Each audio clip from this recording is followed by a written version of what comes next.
All right, welcome back to another edition of the Adventures of Familia Bajaboy. Today it is, as you can see, a little bit windy. This is kind of typical for spring. Not every day, but often it's windy like this. We found there's a lot of different ways to cope from the wind, and one of the tricks that we did was with how we built our house. It wasn't always intentional, but as it's worked out, we have a bunch of different areas that we can escape the wind. So, you know, you saw it was out front. Now we're in our little patio area where we brew beer and barbecue and hang out, and it's beautiful right here. There's no wind at all. So it's about finding areas where you can escape, and also finding hobbies and things you can do to escape the monotony. We already got out for our walk today. It was windy. But that didn't stop us. We went ahead and did it. So, all right, let's go upstairs.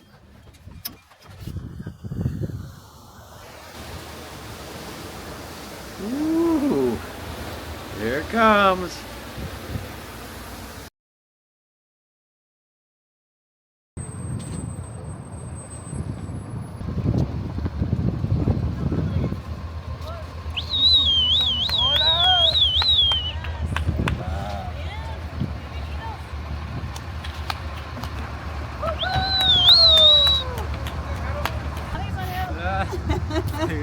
¿Cómo está?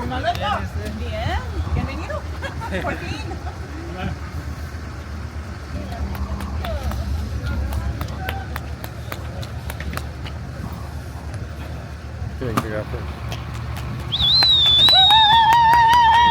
¡Qué frío, maletazo! ¡Qué frío! What's up? What up?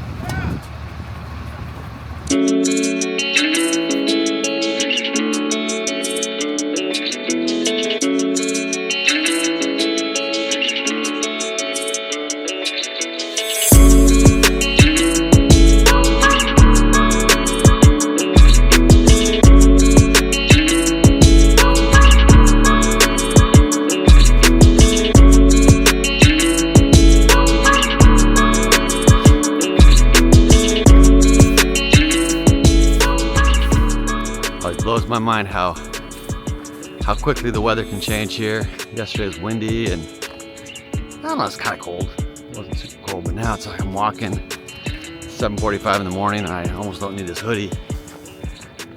Beautiful morning. Hopefully the wind stays down today.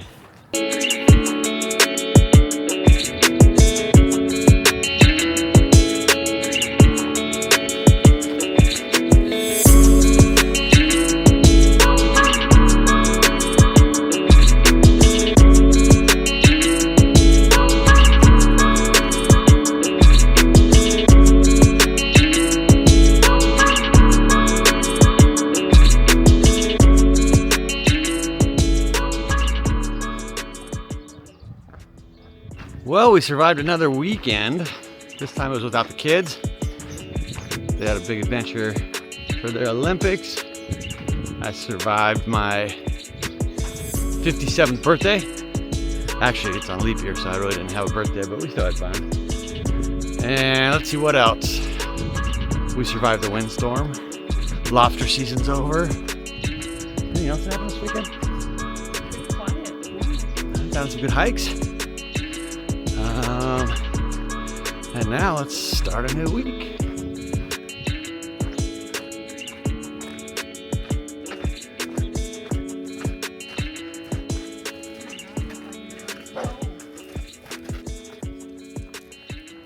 So let's see here. So you went to San José del Cabo for the State Olympics. What were you competing in again? My main events were 1,500 meter, 3,000 meter, and then a 400 meter relay. 4x400? Yeah. Cool. Why don't you share with everyone what it was like? So I've gone on many trips before, but none like this. Normally, the biggest trip I went on before this, I think it was maybe 10 people. This time, I'd assume it was closer to 40, 45. From the municipality? Yeah. Okay. So Thursday we drove down. It was a 16-hour trip, which, I mean, with music, it was fine. And talking with everyone, with friends and all that. But that's on a school bus, right? Yeah. Yeah. Not like a fancy trip. Yeah. Fancy bus. But it was a fine trip.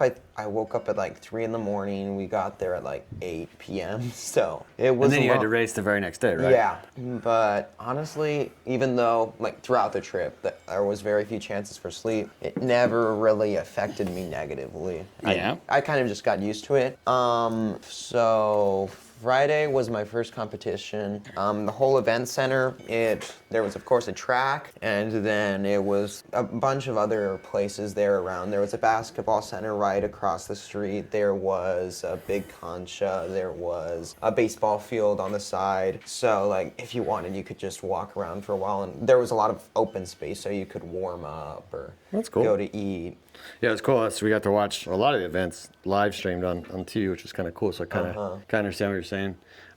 So let's see here. You had the 1500 meter first. Yeah. How'd that go? I'm really happy with how it went. The kids from Los Cabos took the top 3 places. They ran together the whole race. They finished just about with each other. So I don't feel bad about not placing because I kind of see them as one unit instead of a bunch of different runners. But I took 5th overall, well, 5th in my category, and I ran a really good race. I improved my time by 18 seconds. That's crazy. I want to say I got like 4:32, something like that. I can't complain. I was really happy. I came in just like a second later than 4th place after trying to get him at the end. I think I started accelerating a bit too early to try to catch him. And you haven't really trained on this, especially on a track, so it's hard. Where those kids probably do it over and over and over. They could probably tell you their pace within a 100th of a second, you know, so that's cool. So And also 1500 was never going to be my strong event because it's more based on speed work. Yeah, well, you never know. So that was Friday. And so Saturday you had your 3000 meter. How'd that go? It went, I mean, I won. I got 1st place. It went really well. I think a lot of that is thanks to the advice from a good friend of ours from Vizcaino, who now studies in La Paz. Who I'd like to point out is former champion of the Bahia Asuncion 5K Fun Run and 10K Trail Championships. Alejandro Gonzalez, or well, as he's known by friends. And his brother was this year's champion. So we had a lot. I was happy to see so many people that do our race were participating. He was giving me and the other runners from our municipality advice on how we should be, like how to pace the 3K, and that just helped. I don't know much of strategy. It's never something I was trained on here. So just my mind frame of go behind people in the first part to block the wind, and then after this many minutes or this many laps, then you want to start going, and then on this penultimate lap, start giving it. And well, it's also you need to learn what kind of runner you are. There's some people that like to run from the lead. There's some people that like to chase. Yeah. But definitely, if you're going to chase, you take advantage of the drafting, you know, the slip, and let the other person do the work. But it just depends, you know. You'll figure out with more experience what kind of runner you are. I'm sensing you tend to, from the races I've seen, you start off behind, but you don't like to follow. You know, I've seen you push to the front a couple times early on, which is outside of my comfort zone. But I think that's kind of your deal. So you'll figure it out as you get, you know, more races. In this race, like I wanted to follow, but after a few laps, I was just noticing that this is really slow for me. Yeah. And afterwards, in retrospect, I feel like I could have dropped a bit earlier and made my time even better, because comparing to what I've done here, just in a baseball field, there was very little difference in my time. So well, cool. And then Sunday were the relays, which were my most stressful event because it's something I barely trained for. The night before in my hotel room, we were practicing with the remote on how I would. How funny. I was going to say where you practice with a banana, but a remote control, that works. And then it was also the event at the end of the day, so a long time waiting just for something that was going to happen. Just about. It was us and then the sub 20, but basically that. Cool. And then let's see here. Your sister, she competed in the long jump and then also in javelin and took second in javelin. So that's pretty cool. Both so you guys, events at the same time. walking Yeah, back she was from saying one that to she didn't fourth. get to do all of her jumps because they were scheduled at the same time, which is that must have been stressful for her. Yeah. But you guys both are going to move on to the macro regionals in Tamaulipas, and then if you do well there, then you go to the nationals, and that's a pretty big deal because this is all paid for and stuff, and so that's kind of cool. Yeah, and I mean, just the nice thing with the trip was the camaraderie I had with everyone, both people from our municipality of Mulegé, but then also runners from other places. I was telling you yesterday, but there was this kid from Kamandu who I did the 1500 against, and then who was also the second person in the relays, so I did against him as well.